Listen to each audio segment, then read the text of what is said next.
of conduct. I don't know if we've all talked about the code of conduct. So we're going to talk a little bit about our code if there's a new poster up on the wall. And so this was just something that I was reading the other day, and I was like, holy smokes, if we all could just kind of find a little Zen moment of peace sometimes in this business, it really helps us get through these tough and difficult times. So I put this little poster together up here to help remind you guys when life gets tough, there's certain things we can do to get through that period. So we're just going to kind of roundtable discussion a little bit today, and we're going to start off with our code of conduct. So, real simple, it's foundational to our commitment to excellence, right?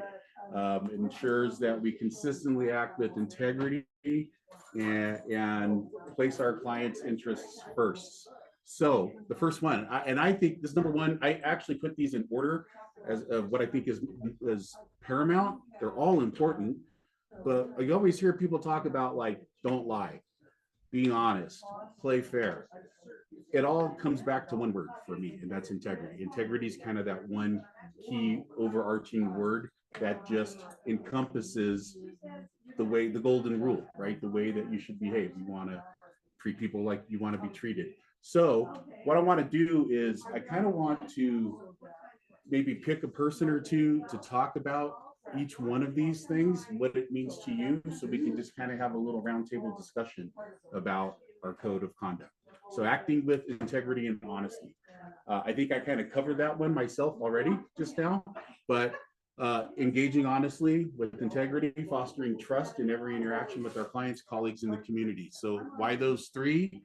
For our clients, obviously we have a fiduciary responsibility to our clients, but I always say, my interaction with my client might last 45 days, 60 days, depending on how long it takes me to either sell their house or to find a house. And then my transaction closes, my agency ends, and then it kind of goes on touch a month later, touch 3 months later, see them at the grocery store.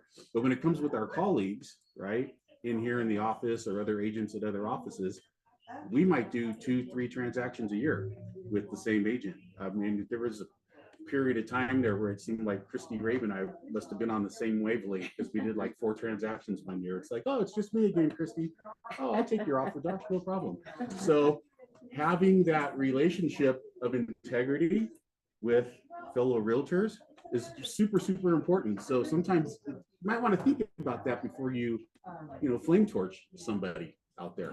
Because, now in a situation where we have an out of area agent, we might flame torch them, right? Because they're out of area agent. But, so Julie, maybe you can talk a little bit about your experience with an agent up here in this area, name not needed because we're recorded, but it's difficult sometimes to think about having to work with a particular agent, correct? Yeah, it's like I pretty much figure, well, everybody probably knows who I'm talking about here, but I pretty much figure he does not like me, would probably bite his own fingers off before he approved or took another offer from me, even though the situations that I had with him, the first one was, just trying to negotiate, but they weren't budging, he wasn't budging, and my clients wanted the house. But still, the second one, he was absolutely ticked off that, I canceled, and why didn't I talk to him, and why didn't I this, and why didn't I that? And because of my relationship and situation with him, the first transaction, I didn't feel like I could go to him because of our rapport. So it was really just a double whammy. So now when I see houses, if I have a client that's interested in it and it says his name, I'm like, oh God, are you sure? Are you sure you want to go see that one? Because after the second transaction, there was one that I was inquiring about, and he did respond, but it was like one word, answers. And I was like, can I see your home today? Sure. Yeah. And I was just like, I could just feel the tension. And but again, text message, you're not getting that emotion, but still I could just totally feel that he was like, nope, forget it. I'd rather burn it down, that type thing. So, but yeah.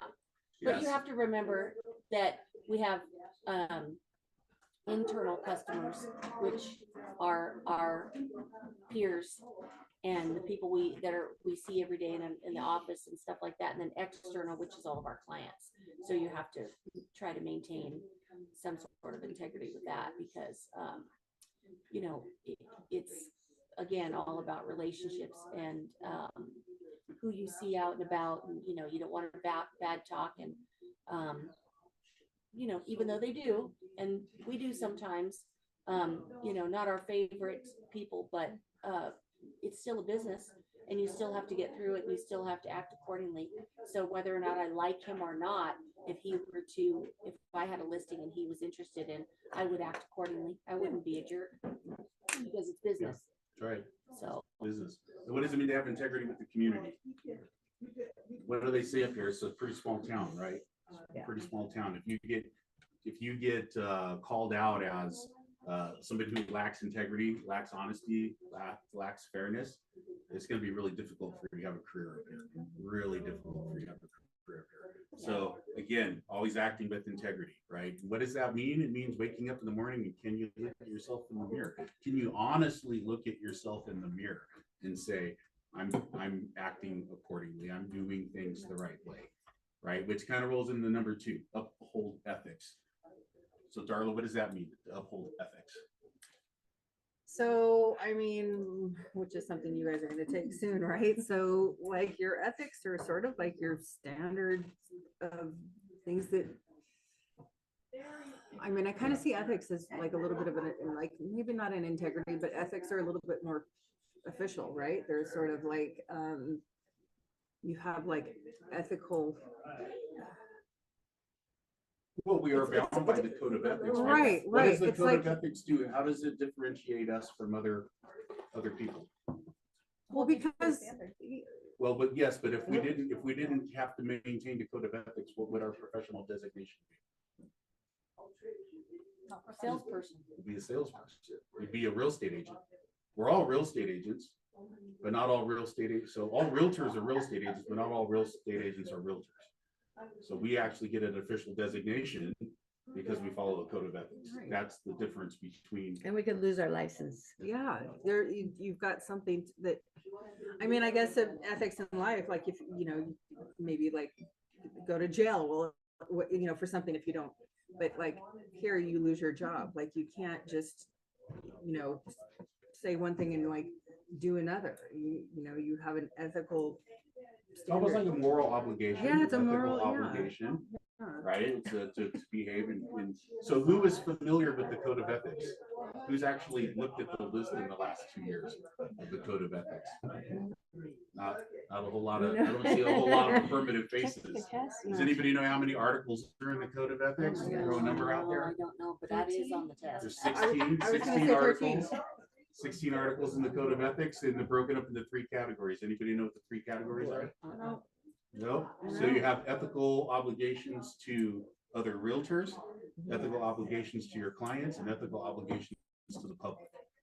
So they were broken into those 3 categories, right? So something like false advertising or making statements that aren't true, that would be an ethical violation to the public.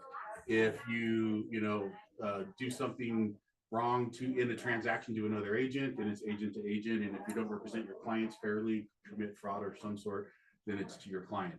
So can you lose your license? You can lose your license whether or not you're a realtor or a sales agent for doing things that are against the DRE.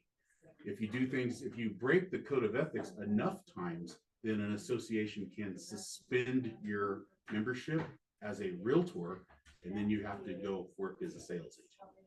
So if the DRE doesn't suspend your license. So the DRE and CAR are 2 different organizations, and they can do things independently, or sometimes you do something so bad that it crosses both organizations, but they don't talk to each other. Matter of fact, the DRE and CAR, they really don't like each other. They really don't talk to each other. Like we have to drag people from the DRE into our CAR meetings. They really don't. They don't really care. They kind of do their own thing at their own pace. All right, number 3, we safeguard confidentiality. So Trace, what does that mean? So basically, you owe it to your client to protect their information, Mhm. whether it be financial or their personal information, and you transact accordingly so that, you know, only the necessary information is shared to the necessary parties. Mhm. And you just, whatever they say to you in confidence, you keep it that way. So what other kind of things do we keep in confidence other than their financial and their personal information if we're getting into a transaction? What would be one more thing that starts with an M? That What? starts with an M that we really want to safeguard when we're in a transaction? The only M word I know is money. Motivation. Motivation. That's exactly the word I'm looking for. Motivation. So we always safeguard our motivation. So how many times have you ever heard another real estate agent ask you, why is your client selling? It's none of your business. Because I could be giving up more than I need to give up. If I tell, oh, they're going through a horrible divorce. Oh, really? Well, they must really want to sell. So we'll write an offer for less. We'll see how motivated they are. No, you just, hey, you know what? They're selling because they no longer want to live in the house. Yes, it is what it is. They're selling because they put their house on the market. So it's very difficult. And that's not always the case if they don't want to be in the house. Yeah, it is. It's not always the case. Yeah, but I mean, you got to come up with some kind of answer to just. So also, like, you ever had anybody say, you say your house is at $450,000, but your list price is, and an agent calls you up and says, yeah, we're really interested. We'd like to write an offer. What's the lowest your client would go? How do you guys answer that? Make an Send me an offer. offer. Yeah, I always go, well, my house is listed for $450,000. I mean, we listed it. That's what we're willing to take for it. What we listed it for, right? We're not willing to negotiate. You know, right? That's they always do. They always try. They always try. I am guilty of that.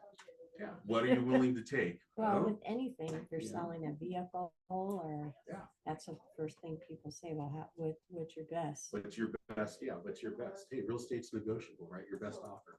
You know, and you guys probably heard me say it recently too, because I've been saying it a lot lately when you know you're in those verbal negotiations and it's like, hey, you have to write the best offer for your client.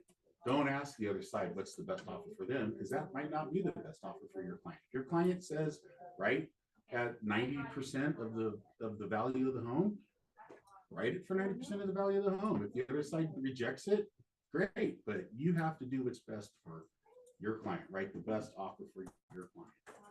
All right. Prioritize clients. It's hard, really super hard to prioritize clients, right, Brooke? Because there's personal things we want to do in our lives. So what does it mean to prioritize clients? And I'm not picking you out, pointing you out. I have the same thing too. I have a family, I have kids, I have all. Excuse all me, you're kinds of leaving other for 3 things. weeks. What does it mean to Going on prioritize vacation. clients? Putting them first, putting their needs first. Putting their needs first. Yeah, you don't have to necessarily put them first, right? Your client breaks their toe, you don't have to stop what you're doing to drive them to the hospital, right? But their needs come before your needs. Or what do we call it in this industry? Commission breath. What's commission breath? When you do commission breath, right? When you're doing everything possible to close the deal, not because it's in your client's best interest, because it's in your financial best interest.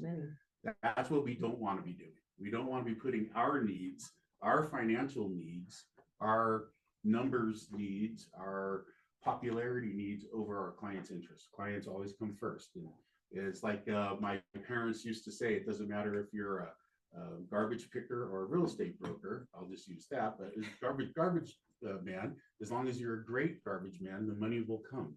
Whatever you do in life, if you do it well, the money will follow. So if you're doing your job correctly, right, always having integrity, always upholding ethics, prioritizing your people, the money will naturally follow. So don't put the money before the client, but put the money before the job. All right, Lacey, communicate openly. Just to be transparent with your clients, don't hide anything from them. I do think there's a fine line though in making sure when you bring something to your client, it's a problem, having a solution first. But yeah, just making sure you keep them informed all the way throughout the process. I love what you said though, right? You know, there's going to be a problem. Some clients, depends on the client. Some clients want to know everything. They want to know as soon as a problem happens, they want to be part of the solution. Other clients like would rather just write the offer, get it accepted, show up and grab their keys. But yes, when there's a problem, it's always a smart idea, I think, to at least start researching solutions to that problem. Call Josh. then when you go back to your client and say, hey, guys, we've run into a problem, but I have 3 possible solutions here. We could do this, this, this, or this. Now you're not just setting off the alarm bells, right? You set off the alarm bells and the client's freaking out. It can make your job way more stressful when they're on, because they're going to be on a roller coaster. They're totally going to be on a roller coaster. Your job is to try to. I just tell them, tight. Look, let me handle it. That's what I do. That's my job. Don't worry about this. Don't worry about that. We'll work it out. I will let you know if you need to worry. And I never tell you need to worry. I'll take care of it. I'll handle that burden, because they start like vomiting. No. And it's like, no worries. Just don't worry about it. Yeah. You know, let me handle it. That's what I do. And then that usually goes, oh, okay. You know. Yeah. Is that what you did with Shannon, Corey? Or Shannon? Yes. Yeah, they yeah, she's a little neurotic. Yeah. And they're just like, well, how do I this? How do I that? And then I did have a Zillow call that didn't end up panning out, but the guy was on the phone just going, I have so many moving parts and I got to sell this house and then I got to move my mother-in-law and she's disabled and I need all these safety things. And I said, look, let your agents handle that, because he had already had an agent over there. I said, well, you know, it can be a little challenging, you know, getting contingent offers accepted and then making sure that everybody's on the same wavelength and timeframes. He said, but it's definitely doable. Don't worry about it. Let me worry about that. You know, and they're like, oh, okay. They just need someone to talk them off the ledge. A lot of times, yeah. So, you know. So let's talk a little bit about communicate open. We talked about with our client, what about with agent on the other side, escrow officer, lender, et cetera, right? So a lot of times it's the agent on the other side, especially when there's an issue. There's an issue that pops up. I always call it the ostrich effect. When there's a problem, a lot of realtors like to bury their head in the sand and wait for danger to leave before they pop back out, right? Like so many agents that I've experienced in the past will pretend like there's not a problem and hope that it goes away. It never goes away. It just gets kicked down the road. So that's why I often talk about when you're in a situation where you have some kind of conflict, whatever you can possibly do to, what I always, my analogy of tennis, hit the ball, hit the problem back over to the other side of the net. Let it be their problem, right? They send you something, it's a problem, fine, let's find a solution and let's get it back over there as fast as we possibly can. Put the ball in their court, make them sweat. Can I add Right. something? Yeah, of course. Kind of related but unrelated. I can't stress how important it is, because it's happened to me a couple times and it's pretty much yesterday. It's not a major deal, but when you have a contingent offer and the other side is like, you just really don't hear a whole lot. There's so many moving parts with that. You have to stay on top of escrow. Escrow is not going to constantly tell you, oh yeah, it's all this, it's all that. So yesterday Shannon was supposed to close. That was the day. The lady moved out. My people's property closed in LA last week. And the escrow company's like, hey, where do I send the money? I'm like, so they hadn't been talking this whole time, which my fault, but again, that agent down there, which is their son, should have been saying, hey, The money let's needs start- to go here. let's start a email train that says, or whatever, that says this is where everything needs to go, but I really haven't spoken to him ever. So I can't stress enough. Don't think that other side is taking care of everything. I assumed he would, because it was their kid, their son, but he's super busy and whatever. But yesterday I'm sitting there at Shannon going, calling Ashley, and talked to Elsa, and she goes, oh, well, we don't have that information. I'm like, what do you mean you don't have the information? Like, it's been 30 days. How could you not have that information? Well, I didn't make sure that it was there, and it's okay, because they weren't trying to move in yesterday. But the point is you still have to stay on top of it. And the point also is well, that's not my job. They should be doing that, right? But your shit's not going to close unless you make sure that it's done. Yeah. And if you want your check, you better make sure that they're doing what they're supposed to be doing, or you send out a big email with everybody in it. You just have to keep doing that. Even if you like the other side and they're seem to be efficient. You gotta stay on top of So- it, so so you think can of- always go back to your emails. Think about it as this, like He has to do it because it's good. like a wedding coordinator. Yeah. Right? What's a wedding coordinator do? They don't Coordinates a marry wedding. you. They don't get in the dress. Coordinates. They don't, but they make sure, hey, the florists bring the right flowers. Uh-huh. Do everybody have the right dress on? Everybody standing in the right spot? Is the priest ready to go? Yeah, Does he remember your names? yeah. Et cetera, right? So that you get to the wedding and it doesn't get all, right? Is the DJ supposed to be where the DJ is supposed to be? So we're the wedding coordinator. We're the transaction. I mean, the agent truly is, before the advent of the transaction coordinator, the agent was the transaction coordinator. We still really are ultimately the transaction coordinator, and start thinking about your transaction coordinators as assistants to you instead of giving them all the responsibilities of coordinating the transaction.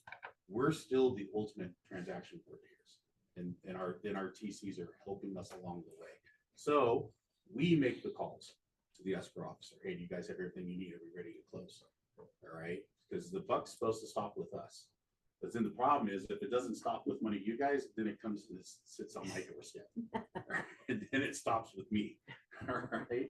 Okay. And he's gonna be gone, guys. So we're gonna have to shape up. All right. So Maggie, we're going to give you number 6. Empower decision-making. Thoroughly evaluate all offers, equipping clients with the knowledge needed to make informed decisions. So what does it mean to empower decision-making process? Well, you certainly have to know your CMA inside and out, so that when offers come in, there's no doubt that you either priced it well, or what you're offering, you're sending your buyer to do, that you have full confidence of that CMA. And That's a good point. I like that. Right. So what you're basically saying is you got to have such intimate knowledge of the market yes, of that particular property that you can tell your client That with either a high level of confidence. that, seller or buying. yeah, that this is the right so price. this is it. And it may be a little lower than this is it, but we don't want to leave money on the table. So we might go in a little less, it's priced right, but there's always that people want to feel like they might get a little bit of a deal, but they know what the right price is. So Also,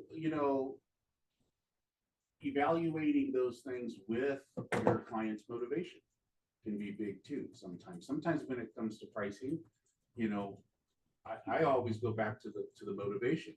It's like, is it more important for you to get top dollar, or is it more important for you to move this month to go be next to your grandkids? Right? Because if you want to get top dollar, depending on where the market is, sometimes you have to be able to tell your client, well, this might be 60 or 90 days before we get an offer. but you have to So. show them the black and white. Mhm. Can't be any gray. So Absolutely. Okay, resolve conflicts fairly. I'll take this one. okay. So address all disputes and conflicts swiftly and fairly, striving for solutions that respect all parties' interests. So a couple things there. Number one is, if you want a transaction to stay together, everybody has to feel like they're winning. Everybody has to sacrifice a little bit. That's my belief, right? Everybody has to give a little. Everybody gets a little win and they get a little loss. I find if the scales become unbalanced and one client feels like they're taking all of the pain, then they're going to be looking for a way out, right? If we look at our thing over here on the board, the top 10 reasons why people are moved to do something, all right? Where was it? Right here. Get more comfort, avoid effort. Let's see. Feel more loved. Okay, but most importantly, avoid effort and get more comfort, or escape mental or physical pain. Number 5 is a big one. Escape mental or physical pain. So if a client feels like they're experiencing any of those things, they are going to be motivated to move away from whatever situation they're in. So if you're in a transaction and there is conflict, you have to figure out how to swiftly eliminate that conflict, but it has to be fair. If it's not fair, then you're just going to push the problem or roll the problem into something larger later on. So resolve conflicts fairly, but also swiftly, which goes again back to, did you unplug that accidentally?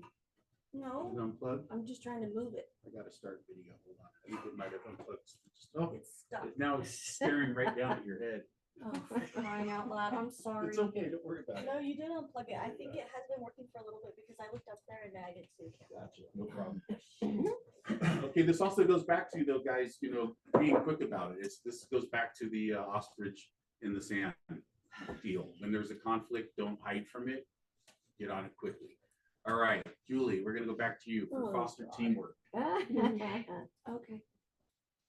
Where we at? Number 8, foster Oh, teamwork. collaborate effectively, pooling knowledge and expertise to achieve the best outcomes for our clients. I think that it's great that we come in here and sit and talk about certain things and kind of run it off everyone's back. And say, what would you do? What do you think I should do? Because I think that really helps, especially it's like last night, the issue with Glenview. I didn't want to react right away. So instead of calling my client, I called you for the second time. And anyways, I'm teasing. And then, I didn't react. I tried to cool off a little bit, but it was important that I talked to Lacey about it. And she's like, well, I don't know, everything's good. Everything's good. And should I call him? I'm like, no, don't call him. So I gave myself a chance to relax and not, whatever. But I think that teamwork, talking to her, saying, hey, what's your take on it? How did it get that way? What do you think about this? And then asking you, should I be excitable and upset about it? And you're like, no, she's not this, she's not that. And I'm like, yeah, you're right. She's not part of the transaction. She's not this, she's not that. She can say whatever she wants and basically, flail around if she wants. This is some lady on the board who my clients do not have good rapport with. And so I guess she has issues with everyone, no? yeah, Is that what you're saying? You got Yeah. a case of the runny mouth. Yeah. yeah, she's Mrs. Kravitz. So Everyone that lives there is kind of like. yeah, so I think teamwork is talking to each other and, saying, hey, what do you think about this situation? Brickle asked me, Darla, Trace, I mean, we all just kind of act as a team, and this is what I would do. This is what I would do. And, pretty much usually we're all on the same, but it helps talking about it, and it helps putting we all have stories, right? So but it always helps giving our peers information that we've experienced in stories so that they can say, oh yeah, that happened one time. I'm going to go to that person and then talk as a team and say, what do you think about this? What do you think about that? But collaborate together, Yeah, I think what's really important here too is getting perspective. Yeah. When you have teamwork, you get perspective. When you're working independently alone, you have lack of perspective. You're very myopic. You're very focused. You have one thing, and a lot of times I will think something or say something, and then somebody else that I respect will say it from a different point of view or a different angle, and it makes me stop and go, oh yeah, I didn't think about it from that point of view. So teamwork is great because it gives you perspective. It gives you a second way of looking at things, and it can help put empathy into a situation where you go, oh, I didn't see it from that point of view. Now I understand better why maybe this person's behaving this way or that way, because now I can put myself in their shoes better because I wasn't seeing that. So teamwork can be great. And there's Plus, no I in team. there's no I in team. Did I do something? No, again? it's still just a little low. It's okay. Oh, yeah. It's just, I don't want to breathe. I gotta get a longer cable and then staple it to the wall. Yeah, But yeah. that's at a later date. At a later date. Okay, pursue growth and learning. Darla, back to you. Yep. So that would be continuously seek knowledge and stay current with industry trends to enhance our service to clients. So that would be obviously training here every week, which is keeping us abreast of all of the changes.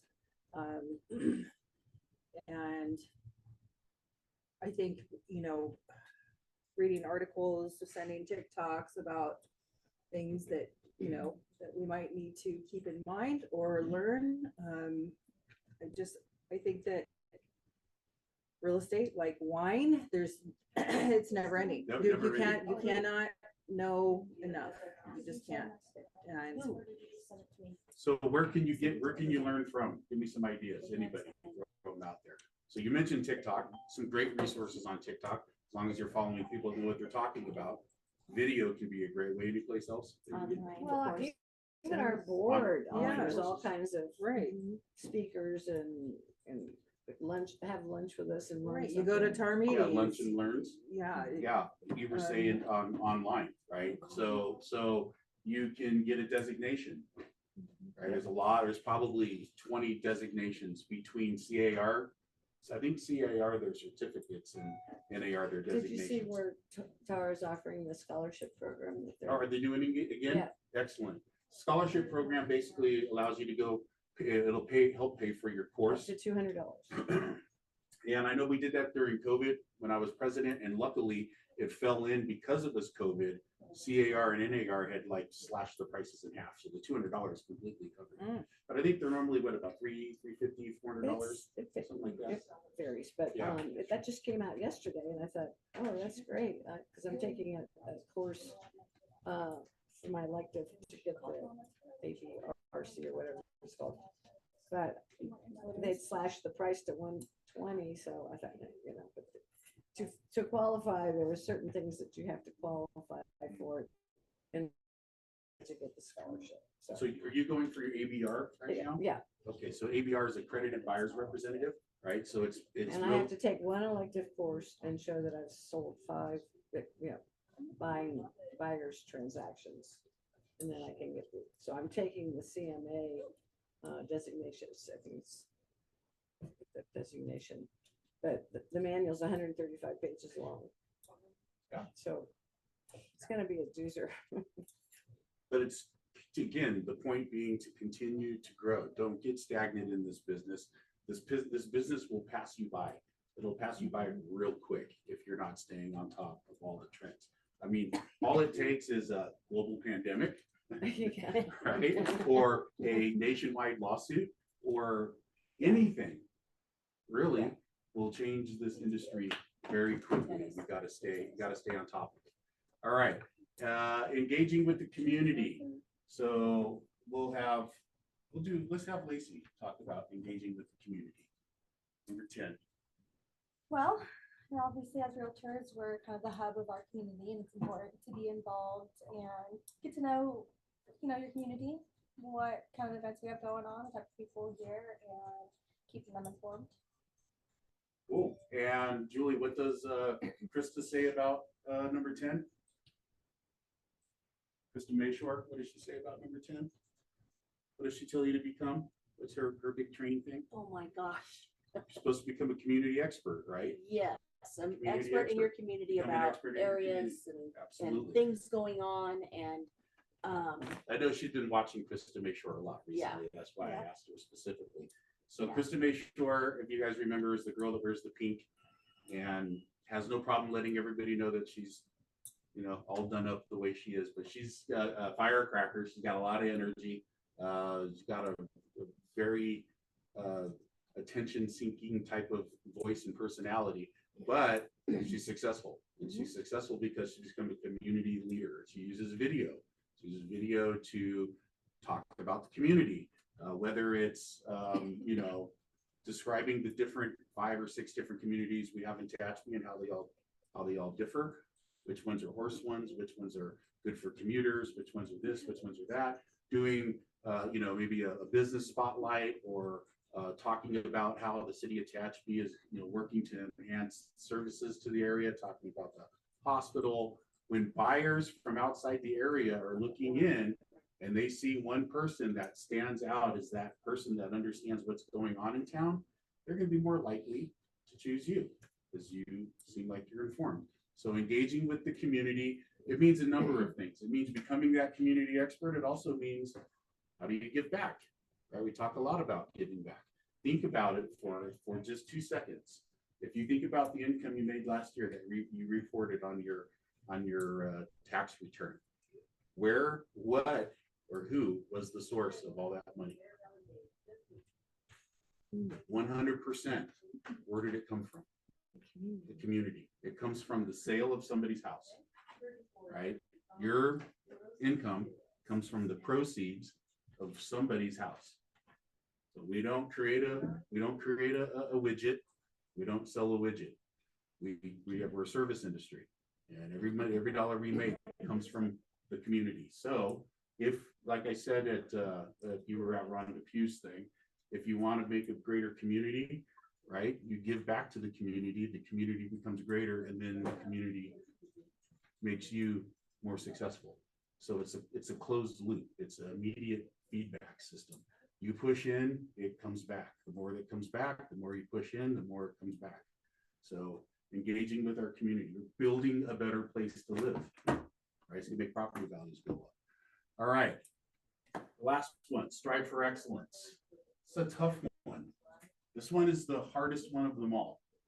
Why? Because it takes work, it takes effort, it takes being vigilant, it takes waking up every morning and saying, I'll be better today than I was yesterday. I don't have to be, so for those of you who have already kind of know that I love Simon Sinek. We've done Find Your Why in here before with George. Simon Sinek is the guy that talks about, having a purpose. Well, one of the books that he wrote was called The Infinite Game. And so he talks about the difference between finite games and infinite games. So finite games, for example, is like a game of baseball. It's 9 innings long. At the end of the 9 innings, whoever has more runs wins. Game is over.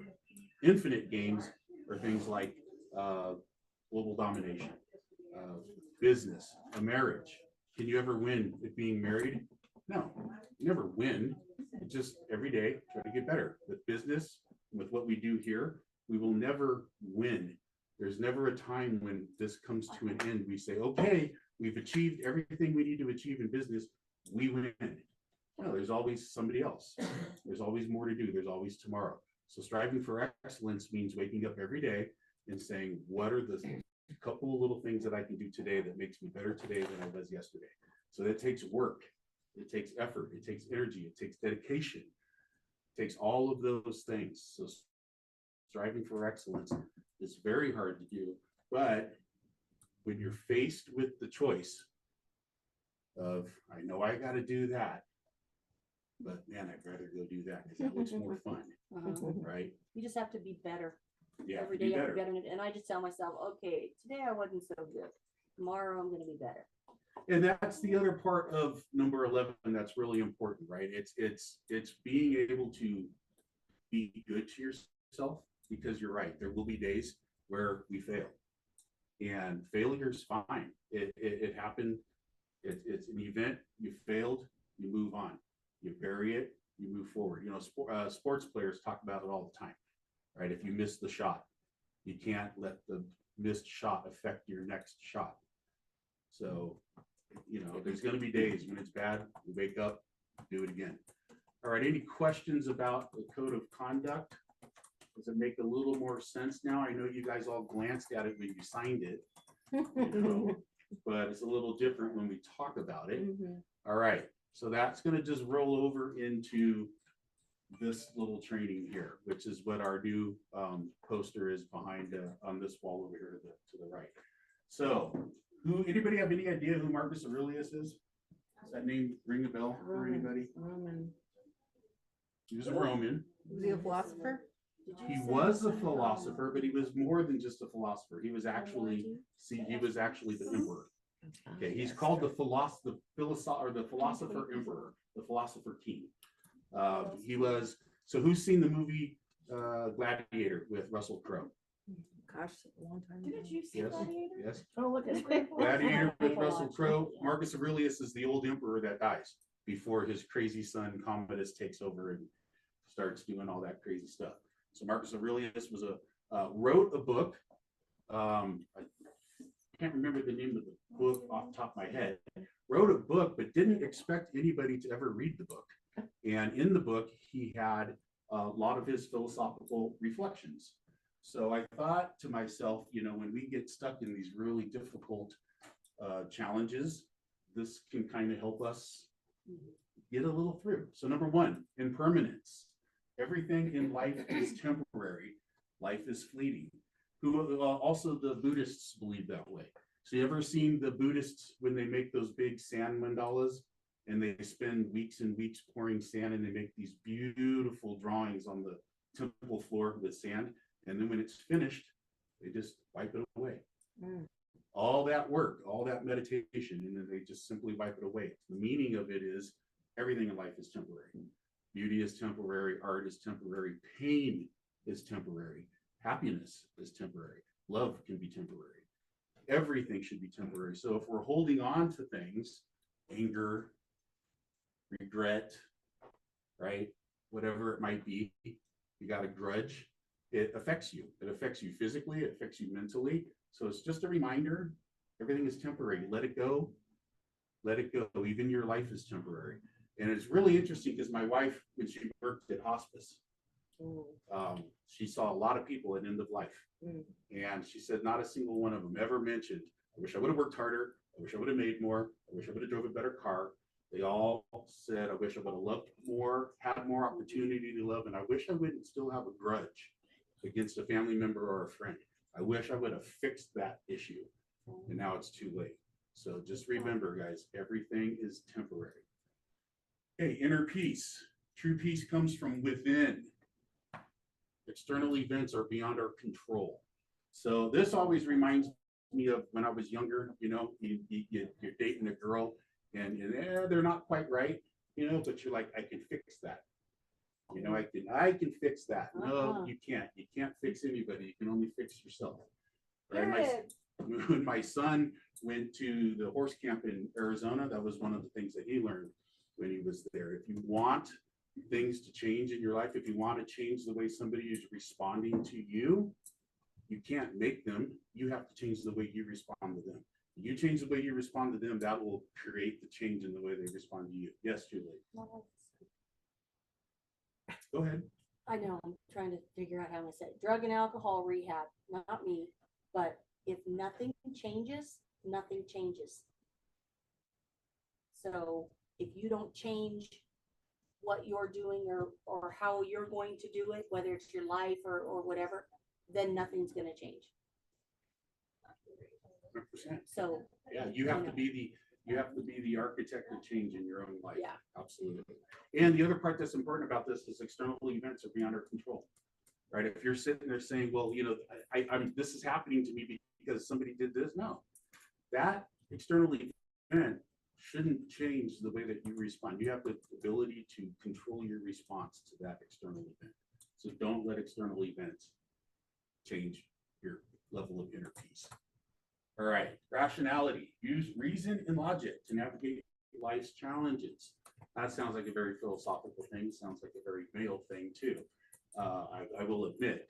But yes, reason and logic instead of what? Instead of emotion and fear. Never make a decision based on fear. Okay, unless your life's in danger, right? And turning and running. Hide behind the car. But life's challenges, use reason, use logic. Put yourself in other people's shoes. You know, think about the outcome of your actions. Okay, virtue. Cultivate virtues like wisdom, courage, justice, temperance. There are other virtues as well, but these are really good ones, right? To be wise means to have perspective. Be courageous, right? Means to have good self-fortitude. It means to feel confident in yourself. Always be just. Always look for. We had talked about it earlier with I think it was what was it, number 7. Resolve conflicts fairly. Find justice, and then temperance. Just basically means, you know, what is that one thing they talk about? Like the punishment's supposed to equal the crime, right? There's not a lot of temperance going on in the world right now. Just everything's going to be okay. Take everything at the right level. If somebody brings you a level 3 problem, don't respond with a level 9 answer. And opposite is when somebody brings you a level 9 problem, don't minimize it by responding with a level 2 answer. You know, find that we talk. I feel like I'm talking to my son. He was growing up. Be like, hey, is that really stage 8? Kind of feels like a stage 4. Let's bring it down a touch. All right, duty. fulfill your role in society with diligence and integrity. What is your role in society? Anybody have any idea? I mean, it's all different. It's all different for each one of us. But what's our duty? Well, I'm thinking service, and I volunteer with the visitor center over there, and I volunteer at the VK, and just helping your community and being out there to help anybody here. You know, I think just being a good person. Well, your duty could be a lot of things too. Like what Maggie says, your duty could be how you're going to interact with your community and how you're going to give back. What about your duty as a parent? Your duty as a spouse? Your duty as a friend? Right? Your duty as a professional in this community. We're all business leaders in this community. So whatever our duty is, fulfill it with diligence and integrity. Again, there's that word integrity. It's popping up I over and feel over like again. something along those lines, which I try to do as often as I can think about it, is random acts of kindness. You know, Yeah, absolutely. It's like You're excellent at it. We all if I appreciate see somebody struggling at the grocery store, or whatever, if they're trying to find something, they need help, like whatever, you know, it's, I mean, there's a time and a place to offer your services. Obviously, if I'm in Bakersfield and I see a situation that I don't think my safety, your safety, yes, yeah, your safety, safety, but like definitely help if somebody needs help with something that's right in front of me and I can help, and I'm certainly going to offer help always, because a random act of kindness is, it just makes you, I mean, it's, I wouldn't say it's a selfish thing, but it definitely helps you absolutely. and your Is it okay? person. Is it okay to act selfless to find personal satisfaction? Yes. 100%. It's not selfish, it's selfless. Yeah, but it's okay too. You know, I mean, you do it. It makes you feel good. It makes you feel good. That's fine. It's okay to have Right. self-love.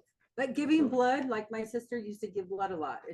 She also used to give platelets, like, and that is really selfless, because that's a pain Yeah, and it it is. hurts a little bit, and you're not getting anything out of it. This is gonna Yeah, go you to get- Couple snacks. orange juice. yeah, Oh, you get yeah, you get a Yeah. little, but Yeah, like snacks. to me that is as selfless as it gets, because you have Absolutely. no idea who's gonna be getting that blood or those platelets, you know. Yeah. And it's taking your time and it's taking your body, it's taking something that you've created, you know. That's a good analogy there, giving blood. Living blood, absolutely. All right, perspective. So view problems as opportunities for growth. Mm. So when we're stuck in problems, right? We sometimes go down that spiral, down to the bottom of the pit. You're at the bottom of the pit and everything's above you and everything feels like it's on your shoulders and you feel like, you know, you're in a deep, dark place when you have a problem. No, look at it from a different point of view. That this is an opportunity. If I can Teaching you overcome, something. yeah, if I can overcome Yeah. this problem, I can grow from this. Right? So try not to do the woe is me. Why does the world hate me? No, somebody's putting this problem in front of me so that I can get stronger, I can get better.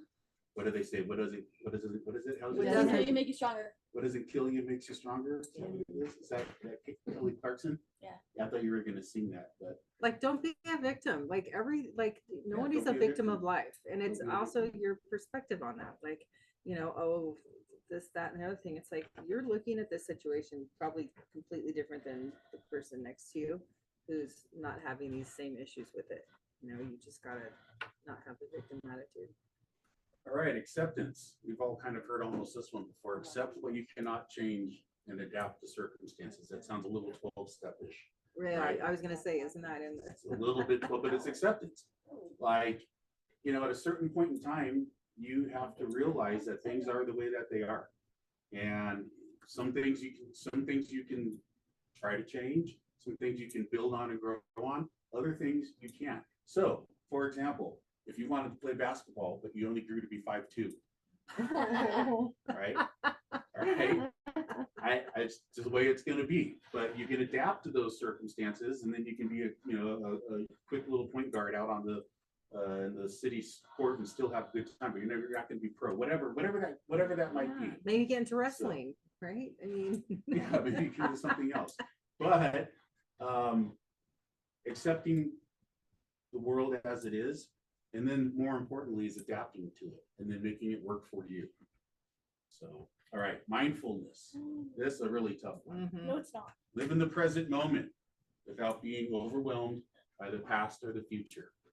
This one I find a lot of people struggle with. Yes, Brooke? I'm reading a book and it's called Live in the Now or something like that. Yeah. Mhm. Or whatever, life of the, and I'm trying to like practice it how, because you know how like your mind is constantly talking to you when you go outside. Oh, it's windy. Like your brain is constantly like saying stuff in your head, and I'm trying to like turn it off and like get like, even if it's like just for a second, whatever. But the more that you practice that, the more that you Yeah, you gotta get out of your head. to like get the more, forward- to and move like you have forward. to live in the now. Like, because if you're driving down the road, you hear a song and it makes you think about your past, whatever, then that like triggers something, you know? Like, I don't know. You have I to get just it. like Well- live in the now. So I watched a thing once, this guy talking about what this is like. And he said, think about,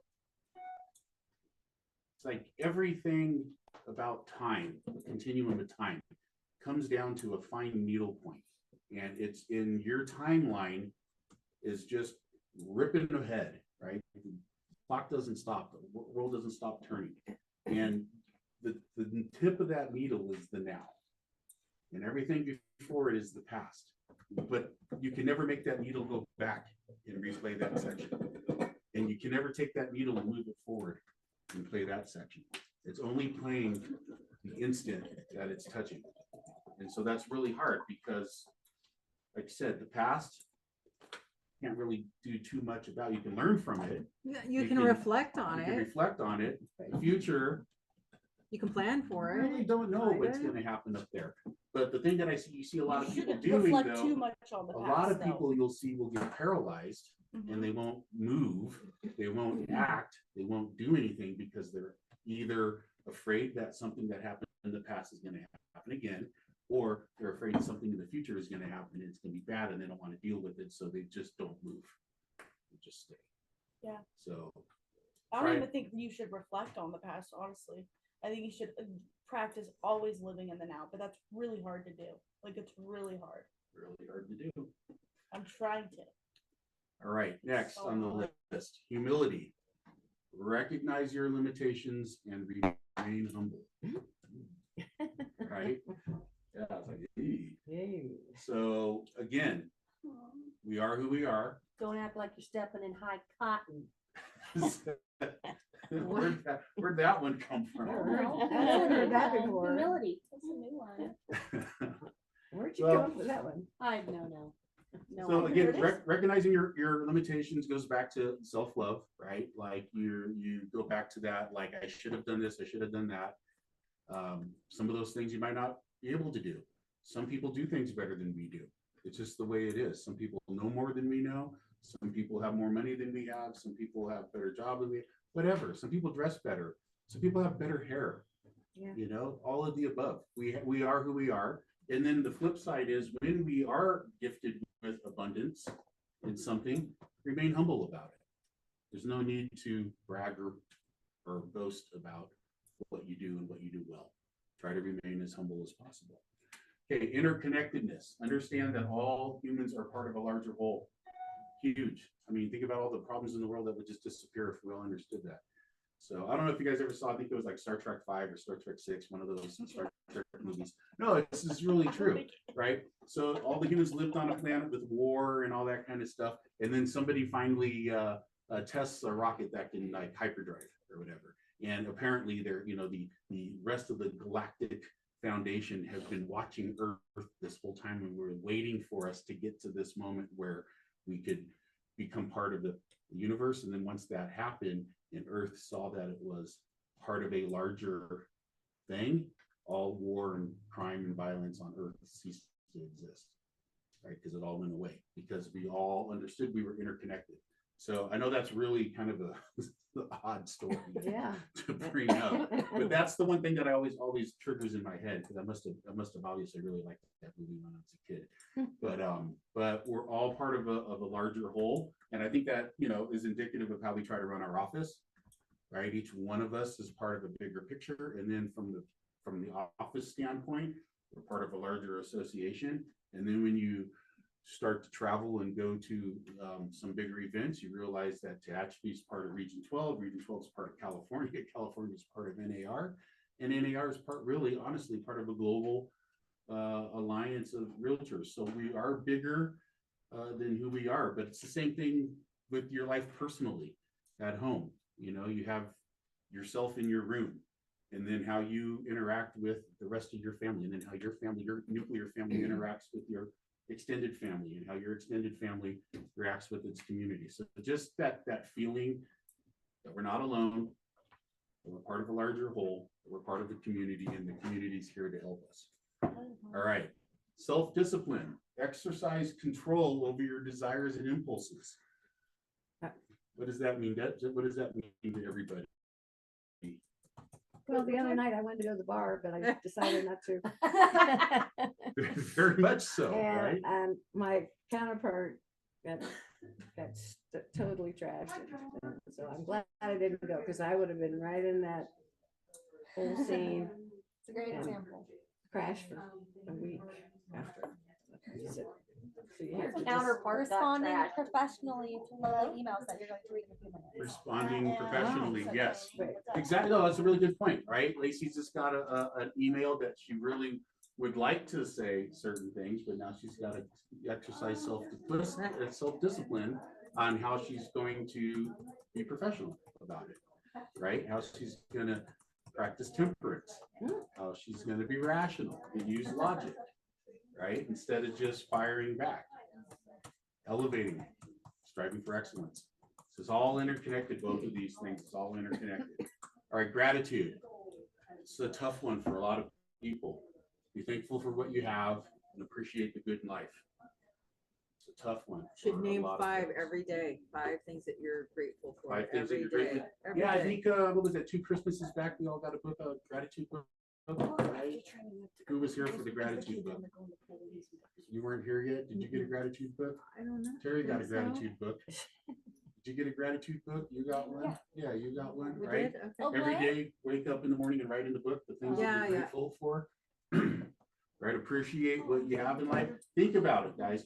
Who here is in the 1% globally?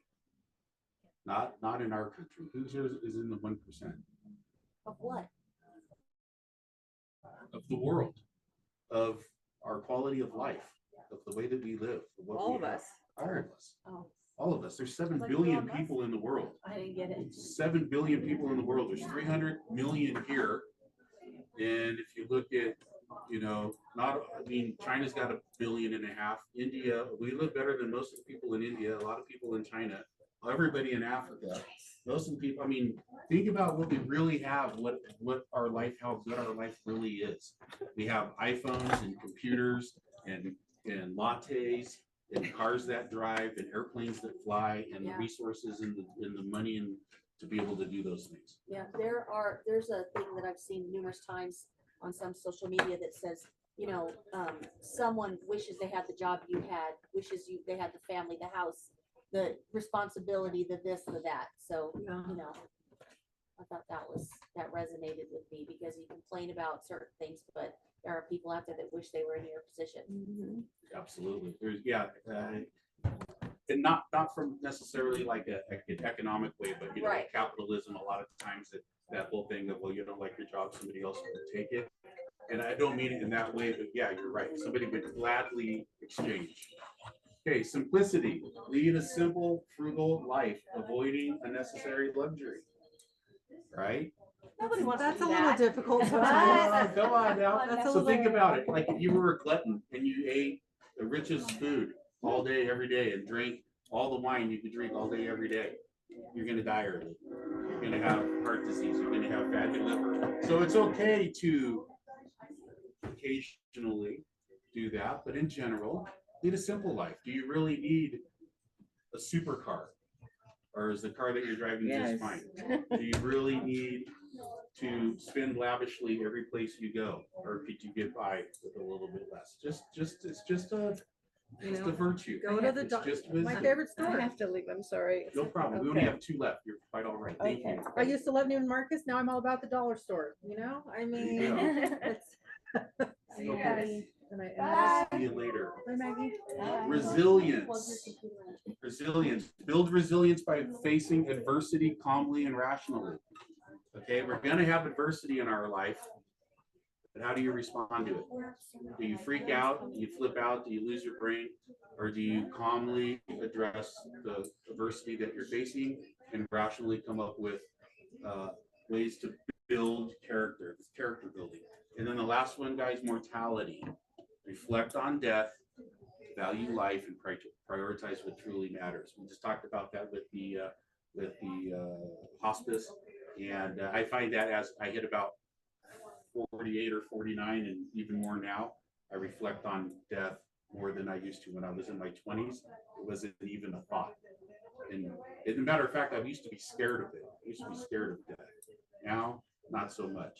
You know, I know it's coming. And so what happens when I think about it is I think about, well, what do I have left to teach my kids?